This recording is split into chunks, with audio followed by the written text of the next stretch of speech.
Mtazamaji, karibu katika kipindi cha Mazingira Yetu na Tanzania Ijayo. Kipindi kinachokujia kila siku ya Jumatatu kuanzia saa 3 kamili usiku.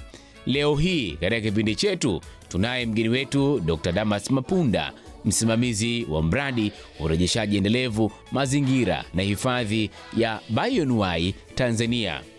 Kwa kuletea kipindi hiki ni mimi mtangazaji wako Ismail Bugdha. Serikali kupitia ofisi ya makamu wa rais mazingira inatekeleza mradi wa urejeshaji endelevu mazingira na Bioanuwai katika halmashauri 7 nchini, zikiwemo 4 zilizo katika bonde la Ziwa Mkuu na 3 zilizopo katika bonde la Ziwa Rukwa, ambazo zimebainika kuwa na changamoto ya uharibifu wa mazingira. Mradi huu wa urejeshaji unafadhiliwa na Benki ya Dunia kwa gharama ya zaidi ya shilingi bilioni 27 na dola za Marekani milioni 11,205,872.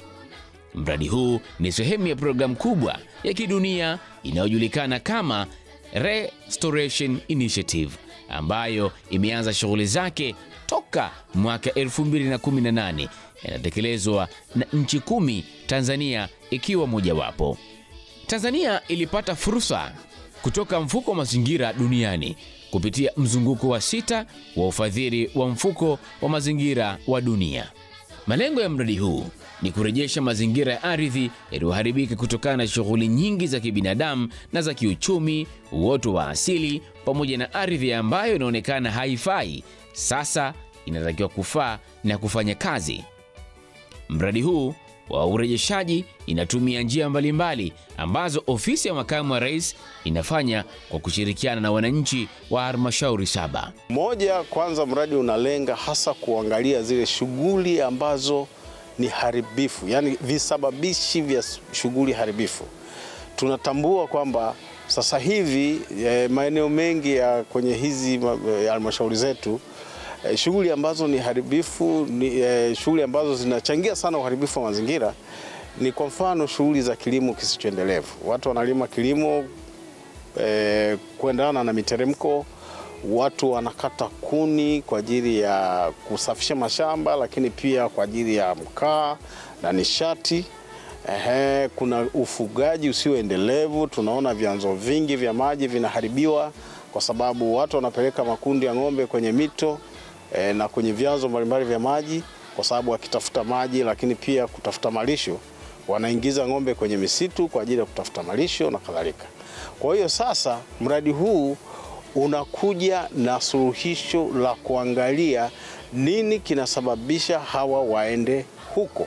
Kwa hiyo kama shughuli kama wafugaji wanapeleka ng'ombe mitoni katika hizi halmashauri zote 7, mradi unafanya kwa kushirikiana na halmashauri pamoja na wananchi wenyewe.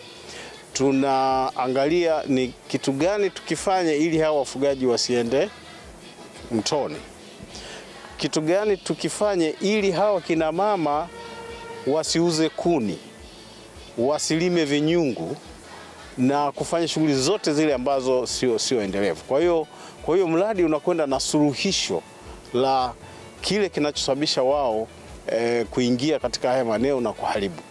Kwa hiyo utakuta kwamba shughuli moja hapo ambazo tunazifanya, moja, tunajenga vyanzo mbadala vya maji kama kuchimba visima virefu katika maeneo yale ya wafugaji ambayo hayana maji, lakini tukichimba visima virefu tunajenga mabirika kunyweshea mifugo. Kwa hiyo mpaka sasa tuna visima zaidi ya 30 ambavyo tunawezesha vichimba na kuwekea miundombinu ya kunyweshea mifugo, lakini pia maeneo ya kuchota wananchi.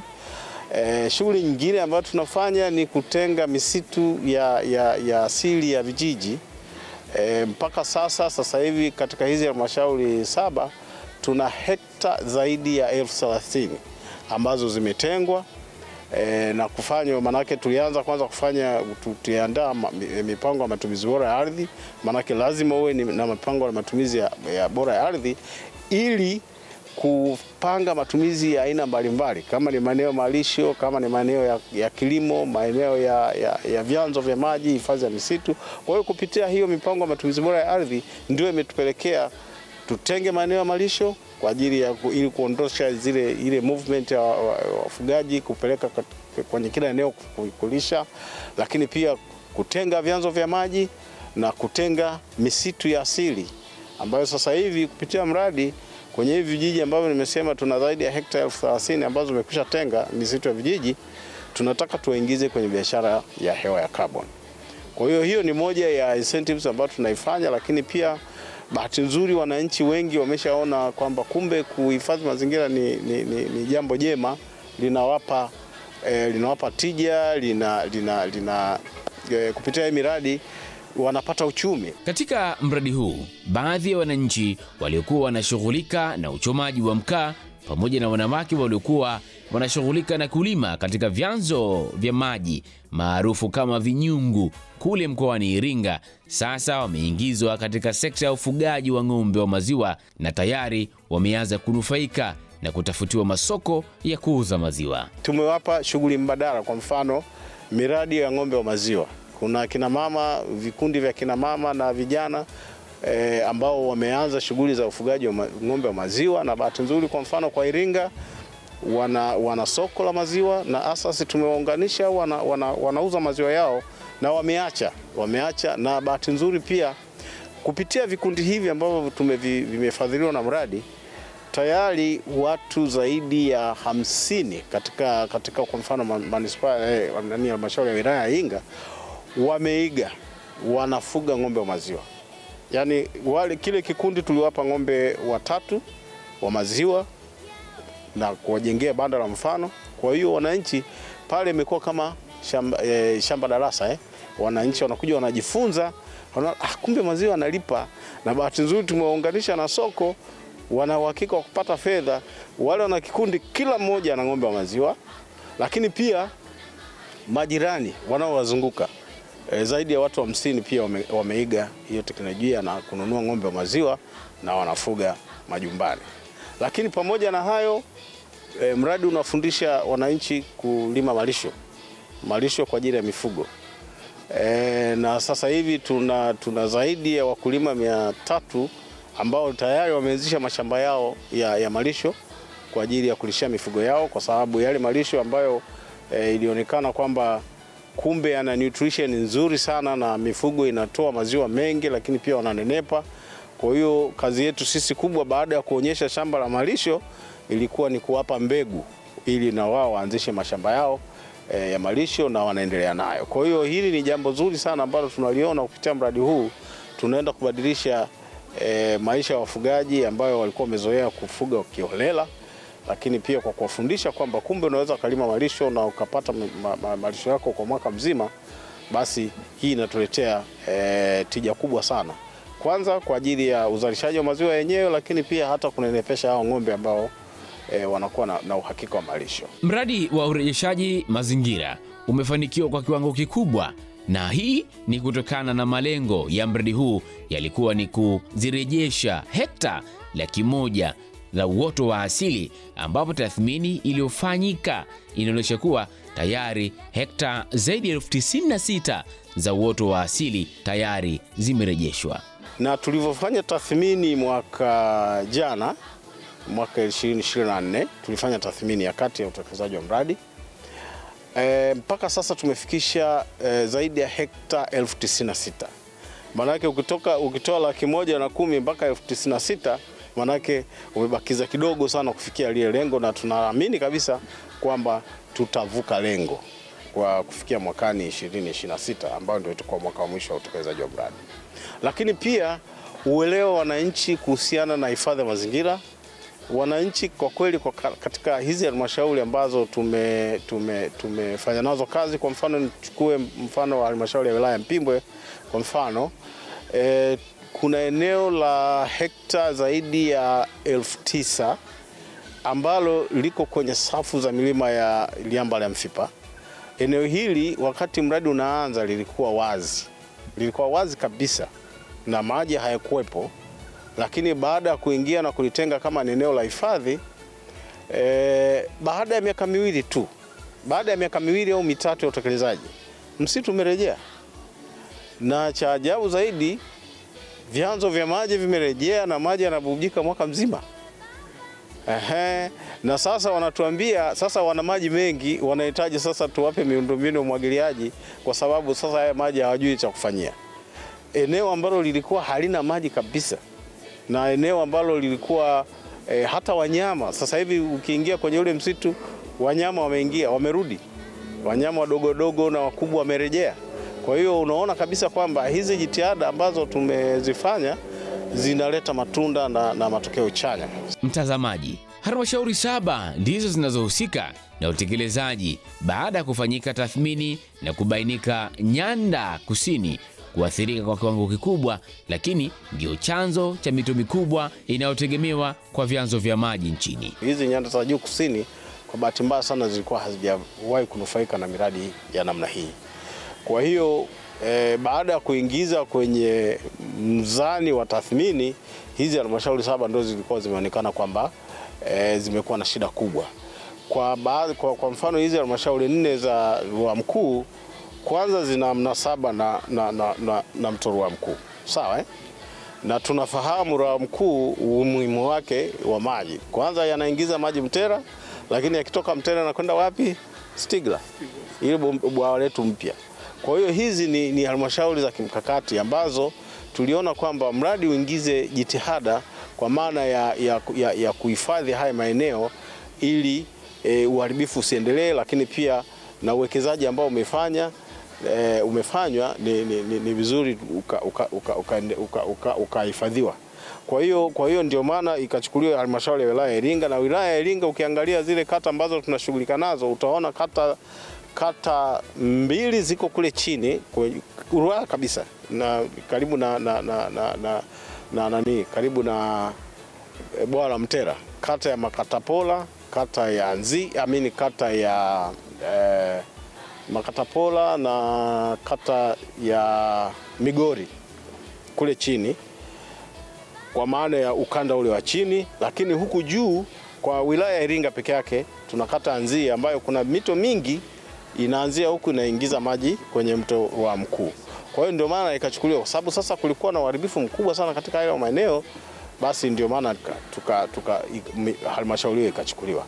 Lakini pia kwa upande wa juu kuna halmashauri ya wilaya ya Wanging'ombe na halmashauri ya Mbarali na Mbeya. Mnafahamu kilichotokea Mbarali, si ndio?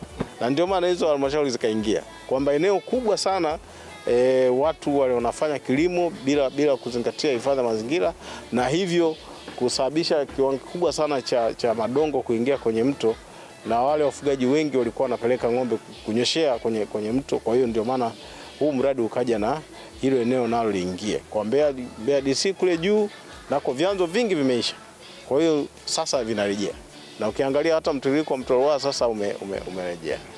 Lakini pia kwa nini bonde la Ziwa Rukwa?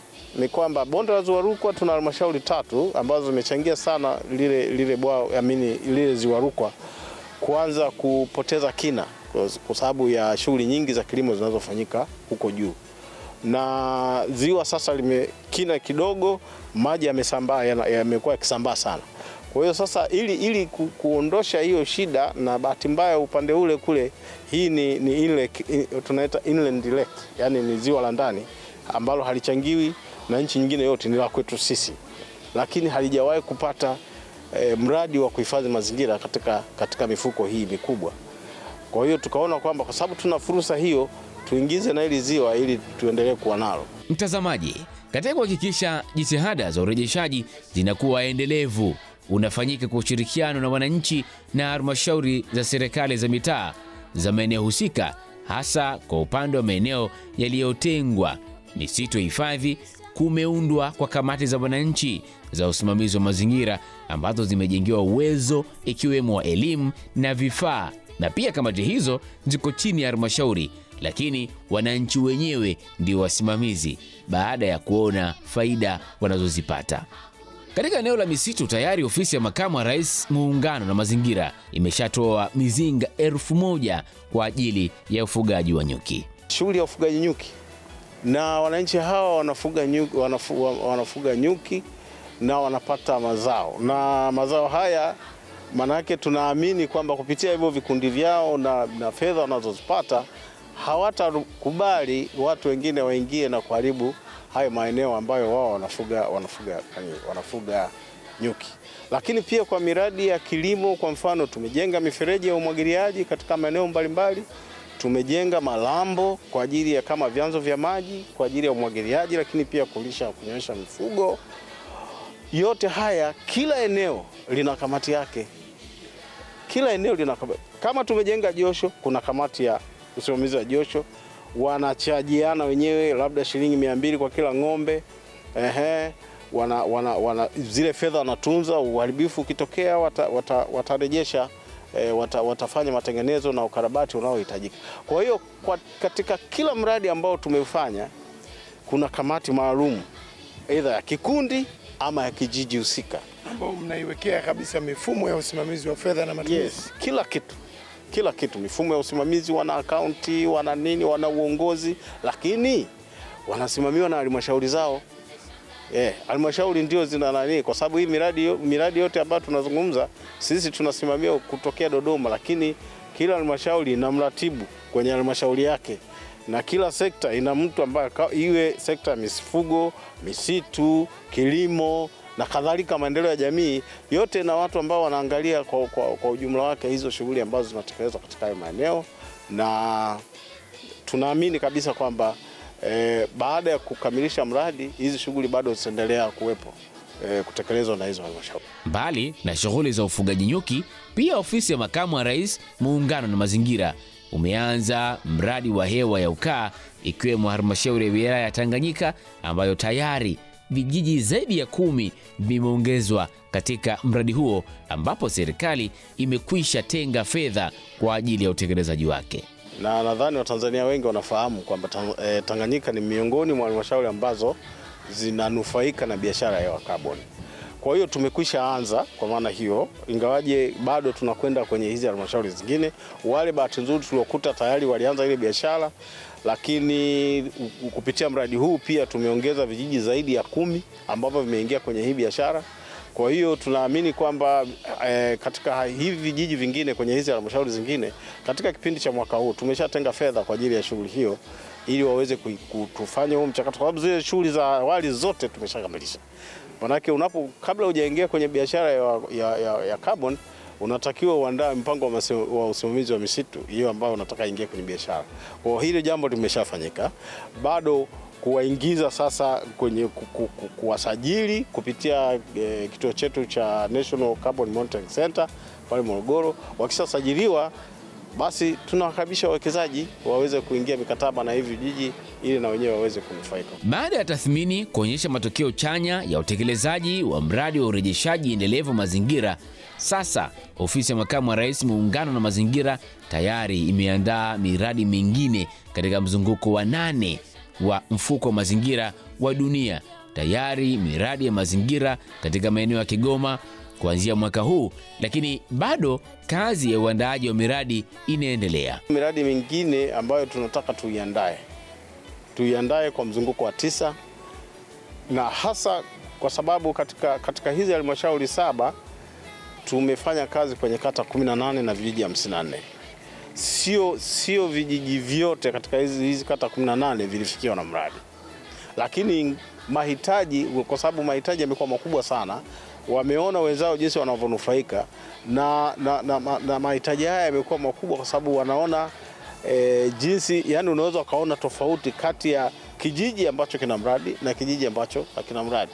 Kwa hiyo mahitaji ya kusema kwamba na sisi tunataka tuingie, bahati mbaya sana resources zilikuwa sio za kutosha vijiji vyote, lakini tunaona kuna haja ya wazungu wanasema kwa upscale, yani kupanua wigo wa utekelezaji wa huu mradi kwa kuandika andiko jipya. Nilisema kwamba huu mradi ni sehemu ya programu ya kidunia ambayo ilikuwa inatekelezwa na nchi 10, na sasa hivi tumekwisha anza mazungumzo na hao ambao tulikuwa tunafanya nao kama UNEP na IUCN na kadhalika na washirika wengine, tuone namna gani ya kuleta phase 2 ya huu mradi, ili haya tuliyofanya kwa hivi vijiji vichache yasambae sehemu kubwa zaidi.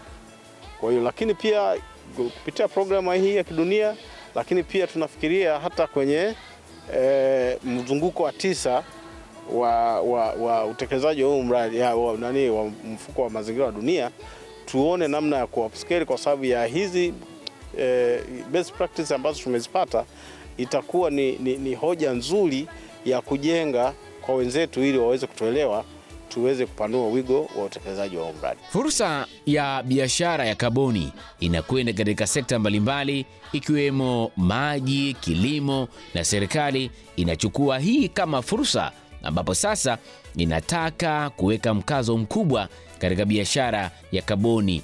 Liko ndani ya uwezo wa wananchi, na serikali pamoja na wananchi wengi wameshaona namna wengine wanavyonufaika na biashara hiyo, ikiwemo wananchi wa vijiji vyote kuwa na bima za afya.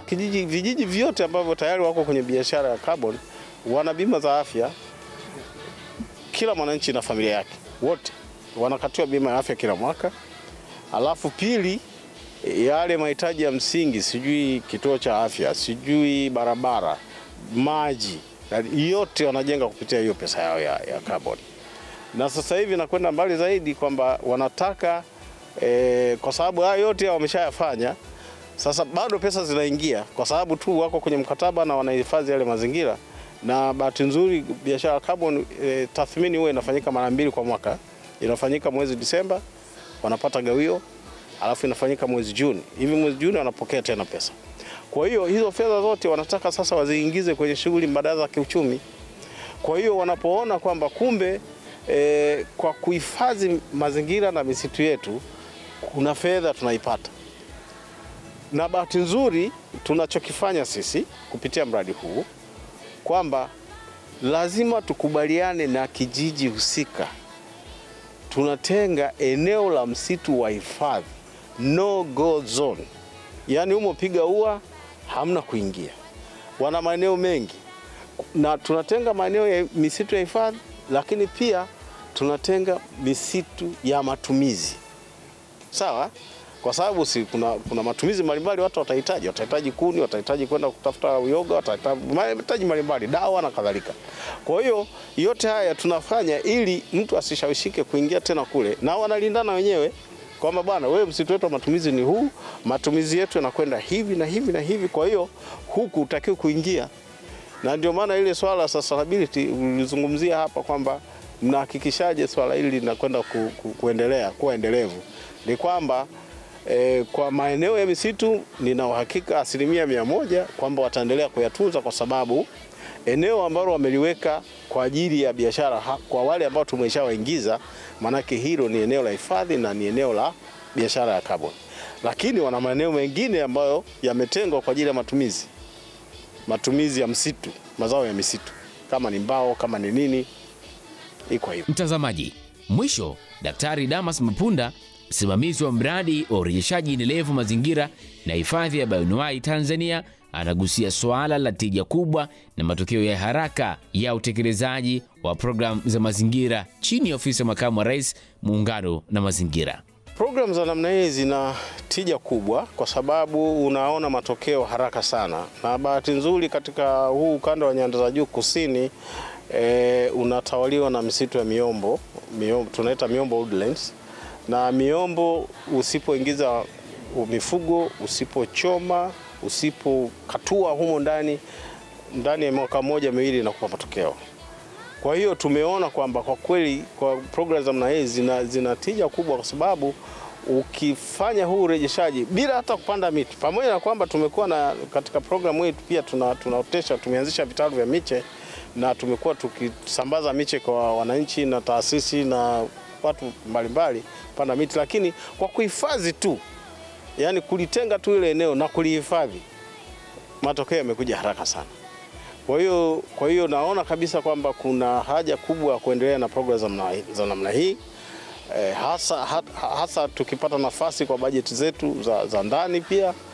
Sio lazima tusubiri tu hizo za kutoka fedha nje, lakini na sisi wenyewe ndani tunatakiwa tuoneshe kwamba tunaweza kufanya programu za namna hii. Mtazamaji, kufikia hapo ndio tunafika mwisho wa kipindi cha Mazingira Yetu na Tanzania Ijayo.